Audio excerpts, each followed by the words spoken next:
The new Rich Content Editor basically has tools that you can access from the top menu bar as well as the second menu bar at the bottom. When you go into Edit, notice that you can use both shortcuts and options to cut, paste, and copy here.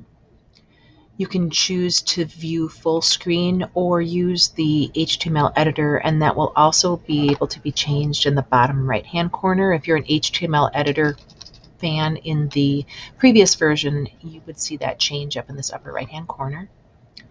You can insert links external to URLs that you choose, or also course links as a teacher, for instance, to pages or assignments that you have. One nice added feature is that if you're adding in an assignment and have a lot in your course, you can also search for them. So instead of scrolling through and seeing a whole list or loading more, you can easily add that link this way. Another thing that you can insert is images. You can either upload images to Canvas this way from your computer, or search for them here as you would like to just use a generic one, or add by URL, especially if you're using a GIF. If you do choose to do from your files, you can also insert images that you've already loaded in your course images, and they'll show up over on the left either by date added or in your own user files, and you can easily scroll down to see the ones that you would like to add that way as well.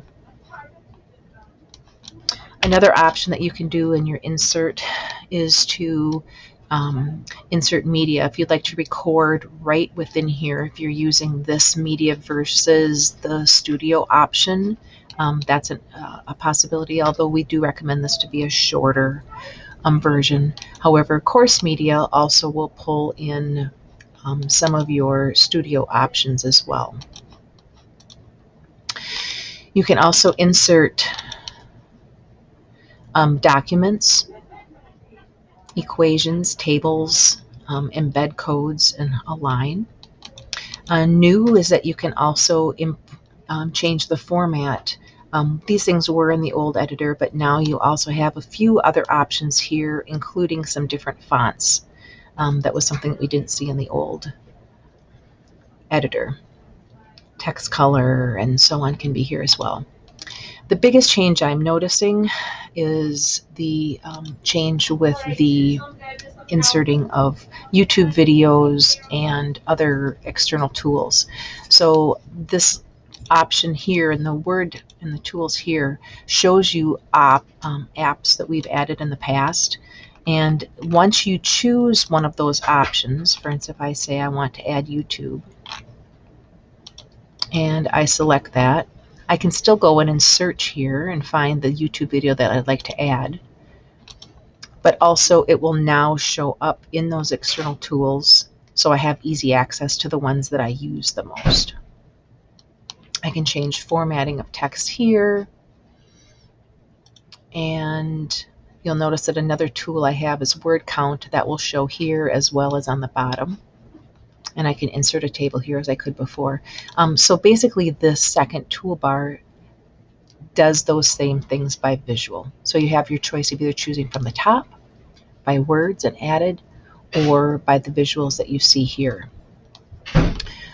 Also, as you're adding, notice that you have some keyboard shortcuts that you might find useful if you're a shortcut person, some accessibility tests to make sure if you have students with visual disabilities that they can see the images that you're adding, and also that idea of the raw editor or full screen. Also, this now is an autosave format.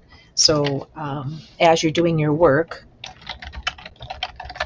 and maybe you forget to hit save and you just go on to the next thing that you would like to do, is even if you leave this, when you come back into the option,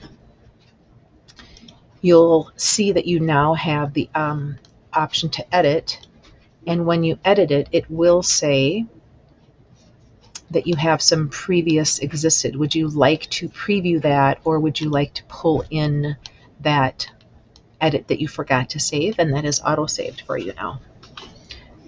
Let me know if you have any questions using the new Rich Content Editor.